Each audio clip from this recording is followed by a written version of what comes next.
Now we just need to head back to the other elevator with the rune on it and all that. Hopefully I remember how to get there directly. It is quite a convoluted path. It makes you think, who built this and why? Why did you do this? Why was this necessary? Once again, reminds me of a lot of games. Lots of games have dungeons like this. Diablo 2, Final Fantasy 7. I forgot what the other one I was thinking of was. But there were a lot of them. It's just weird to me. Alright. Back up the elevator. Well, not back up. First time up. Up to level 3. Where we can find more of you guys. How you doing, buddy?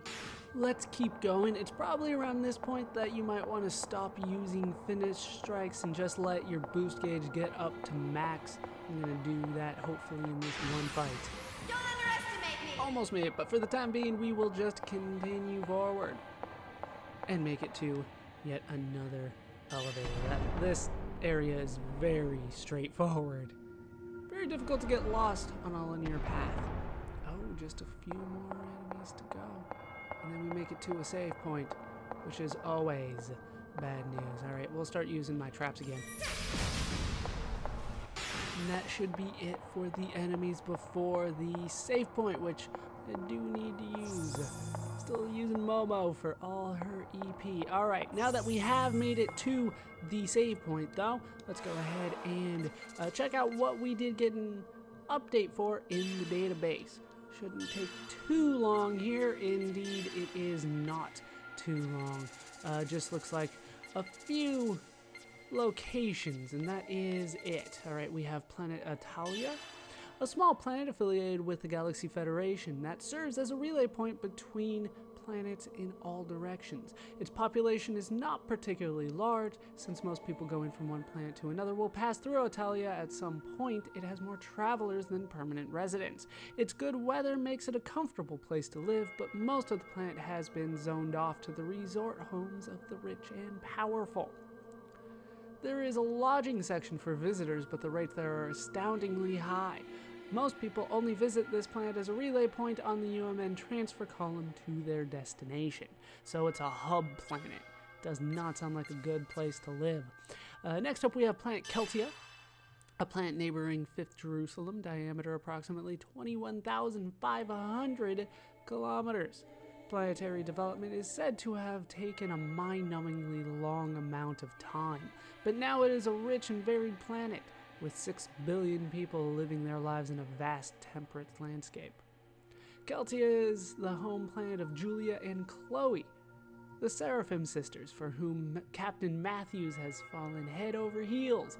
They're currently on a major tour celebrating the group's 1-year anniversary, unless they're holograms. Then we have planet Sinir. The skies of this planet are always covered in thick clouds due to this weather. Due to this weather. Due to this weather, there are only a few residential zones where citizens live. I thought that was a period, not a comma. Since land prices are low planet-wide, it is covered with small business headquarters, branch offices, and research buildings. The UTIC organization has been using this planet as a cover for a testing facility that conducts secret research. This is why Andrew tried to come here after the Woglinde disaster upon being rescued by the Elsa. Once again, Andrew is Cherenkov. That's how I've been referring to him this whole time. How dare you call him by his first name only? The Galaxy Federation regards the UTIC organization as a terrorist group for the role it allegedly had in causing the Miltian conflict to break out. It has gone underground to escape pursuit, but its power has not withered, and it still has facilities across many planets. And finally, we have planet Tessidora, the capital planet of the autonomous state of Tessidora. Okay, the autonomous state of Tessidora, located on planet Tessidora. Diameter 12,500 meters. Really? Gravity is 1.02 times that of Earth? This place is tiny. The planet is located in the farthest part of space from the Galaxy Federation's chief planets, but it has a Federation-affiliated Marine Force, the 117th Marine Division. However, Cherankov, and other UTIC organization agents had infiltrated the Testador's marine division that went with the cruiser Woglinde to investigate planet Ariadne. From this, there arises the possibility that UTIC organization remnants are strong in Testador's government and military. With that done, that is it for the database update. We're still only 74% of the way through. Or we are 74% of the way through, depending on how you look at it. I am definitely going to drop save, though, before we move forward. Alright, all ready to go, and I believe that I have made all the decisions when it comes to the skill lines for my party. So Xion is going to be an attacker instead of support. I actually went quite a few B routes, more than I thought I would. Chaos is still going to be A. He is a breaker instead of a spell attacker. Once again, I've never been that big of a fan of a spell attacker. So breaker, Chaos will be, at least for the time being. Cosmos is going to be a blocker. That is, well, I need another tank, to be honest with you. And I have plenty of attackers due to how I went. So, you know, lots of B routes, like I said. Ziggy is going to be a blocker. It's really all that was ever going to be a possibility for him. Even as a breaker, he's still a blocker. You know what I mean? He is a tank. Ziggy is a tank through and through. Junior is still going to be a hybrid as opposed to a supporter. He's just going to be hybrid. Jin is still going to be an attacker as opposed to a counter. It's kind of a weird one. And then Momo, attacker as well. We'll see if I can't make her powerful like the last game. Well, not like the last game, but powerful nonetheless. So that is what I have decided when it comes to the skill line. But for the time being, I think it is time to move forward. I thought this was going to be it. No, we have to go into the corner over here. Yes, we do. I'm going to break through the wall. Oh, this is the wall. Eliminated. We're going to keep Cosmos out front for this. And we have made it outside. I can see the light.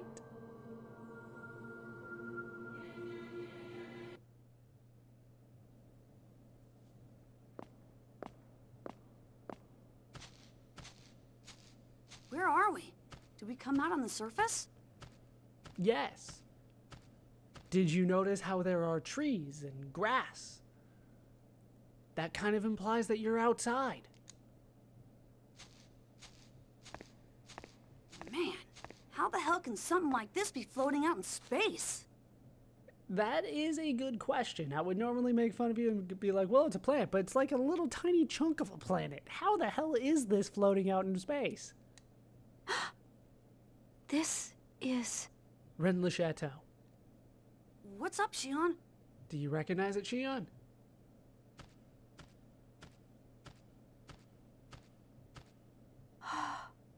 I've seen this place before. When? It's the place in my dream. So you're saying your dreams came true? In a story?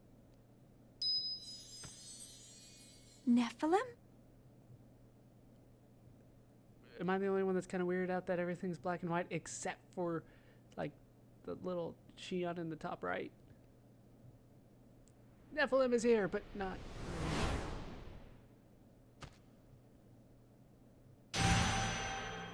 Oh, my head. Damn it, Xion. Xion?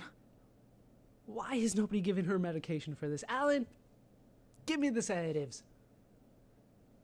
Are you all right? No, you still got them. Chaos, it's about time you started to try to help here. What's wrong? I'm fine. It's nothing. Yeah, it's still nothing. But we have made it to Rennes-Le-Château. That is how you spell Rennes-Le-Château, actually, with the little... Oh, crap. Accent circumflex. It has been long years since I have had to think of that. Accent circumflex. Oh, that's probably wrong. Over the A. It looks like a little hat. That's how I remembered it. There's not too much for us to destroy, but since it is a graveyard, we will destroy everything. Nobody shall remember where you laid whatever your name was. Can I destroy that? No, it's too big and important. Oh, look what we have there. Stairs leading down. Did you catch that? They're kind of hiding. Is there anything else I can do around here? Yeah, they stop you at a certain point. So you can't go forward even though it looks like you might be able to. Except here. There we go. Alright. That is too far though. That is too far. For the time being, we will actually head down into what I'm sure is a secret. Is Blood Raven dead? I don't want to go in until she's gone.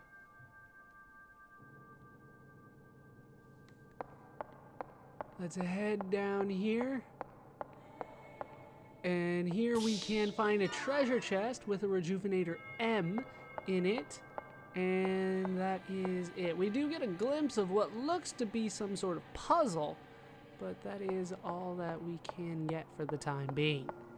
So we will head back up the stairs and we'll actually, go the way that we're supposed to go.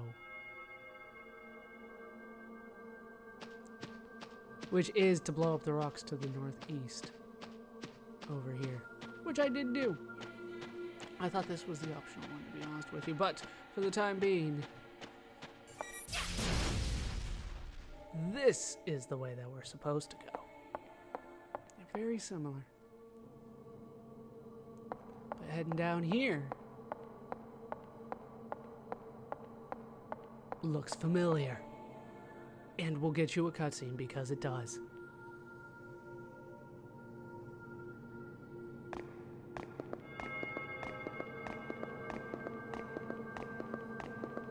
This is an impressive sight. Jin, I almost forgot you were along for the ride. It looks like a tomb. Are those coffins? I would assume so. Well, technically they're sarcophagus because they're made of stone. Sarcophagi, I should say. It's empty. Did some grave robbers get to it or something? Either that, or that guy pissed off people so much they wanted to ruin his afterlife. I doubt there would be grave robbers in a place like this, but that is strange. If there are people buried, there are typically people willing to rob the buried people. Junior, look! What is it, Momo? This coffin has the name Asher on it. Oh, so they do call it Asher. Asher. So, yeah, I get to stick with what I knew. What? Asher? This one says Dina. Dina? I've been saying Dinah this whole time. Mostly because of Dinah Shore. But okay, Dina, we'll stick with that from now on. You've got to be kidding me. They're all ES names. Yeah, we'll stick with ES names for the time being.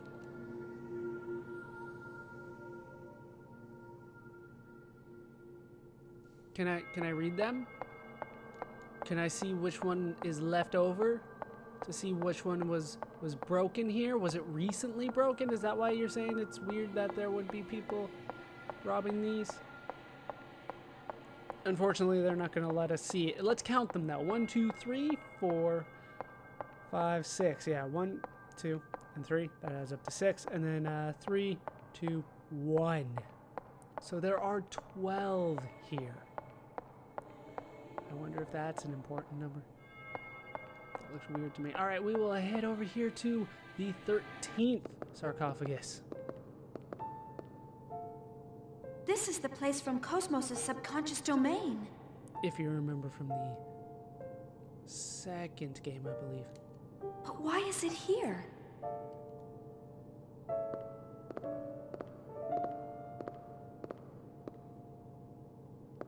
Could have been. Cosmos, do you know this location? No, my memory contains no data regarding our current location.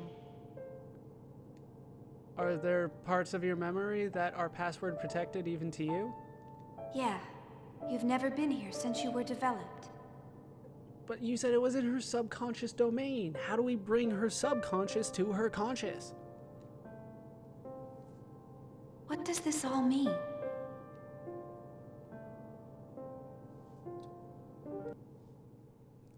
Can I get something on here? Alright, it feels strange and warm. I bet it does. That is eerie. Alright, they're clearly pointing you back here. And then you zoom in past the obvious cross so much if it wasn't, you know, important back here. And we can find a 14th sarcophagus. What do we have here? The Arcadian resource. This is a special item. So let's take a look at what that might be. Arcadian resource. Floating landmass. Stone to place on the altar in ruins on the floating landmass. There are 7 peridots embedded in it, or perido. Put it both ways. I'm going to say peridot, because that's what it looks like to me. Alright, so we got apparently what we came for. Let's try to get out of here.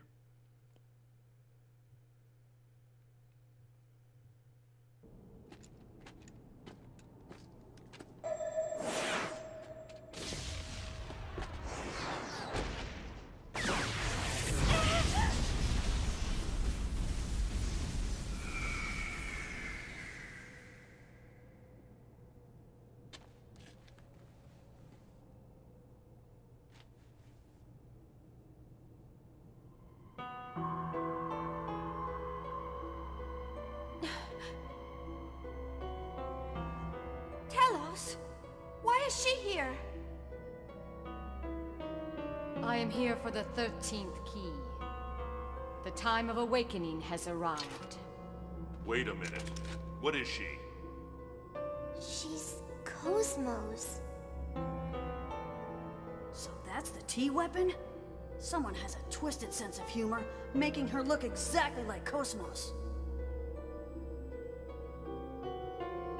This presence. But wait, she can't be. A simple doll that doesn't even understand its reason for existence. To ensure that I continue to exist as myself. Cosmos. I'm going to destroy you.